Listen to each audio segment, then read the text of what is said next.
Have you ever heard of vertical farming? It's a practice that involves growing crops indoors using vertical space to intensify production. Vertical farming has been widely hyped for its potential to revolutionize agriculture, and its benefits relative to conventional farming have been long known. Conventional farming relies on outdoor environments that are subject to weather conditions, pests, and other uncontrollable factors. But with vertical farming, indoor environments enable year-round climate control, pest reduction without the need for pesticides, and precise application of water and nutrients.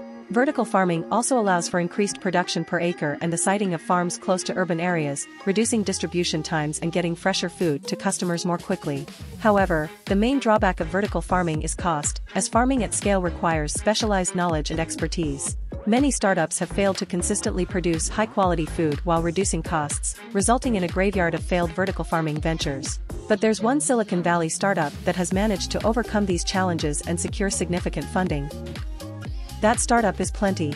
Plenty is leveraging machine learning (AI) to optimize its farming operations, and it has been generating a lot of hype lately, with recent news of a massive funding round worth $200 million, the largest in the industry's history.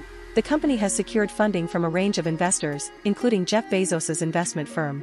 Plenty has gained high-profile endorsements from Michelin-rated chefs and has recruited Kurt Kelty, the former director of battery technology at Tesla, to serve as executive of operations and development. Having an ex-Tesla exec on staff is often seen as a mark of prestige in Silicon Valley. Plenty's unique approach to vertical farming involves growing plants on 20-foot vertical towers using a substrate made primarily of recycled plastic bottles, fed with water and nutrients that are dispersed by gravity. The plants receive no sunlight but are lit by hanging LED lamps, and the entire system is monitored by thousands of infrared cameras and sensors to ensure optimal growing conditions. Plenty claims that it can get as much as 350 times the produce out of a given acre of land, using 1% as much water compared to conventional agriculture. And its products taste better than most of what customers now have access to. Furthermore, the produce from Plenty's San Francisco warehouse is certified organic, and there are virtually no pests in a controlled indoor environment, so Plenty doesn't have to use any pesticides or herbicides.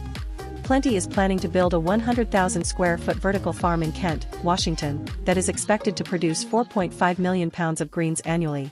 If Plenty can deliver on its promises, it could have a significant impact on the way we produce and consume food.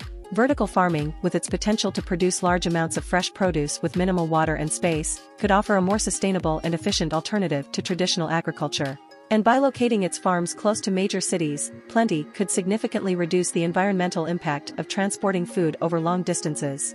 Of course, there are still some questions about the viability and scalability of vertical farming, particularly as it relates to the cost of energy and the need for high-tech equipment and skilled labor. But Plenty's recent funding and high-profile hires suggest that there is a growing appetite for this kind of innovation in agriculture, and it will be interesting to see how Plenty's vision evolves over the coming years and whether it can deliver on its promises of more sustainable and efficient agriculture.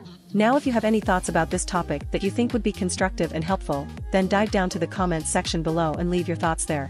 And don't forget to like, subscribe and hit the notifications bell. See you in the next video.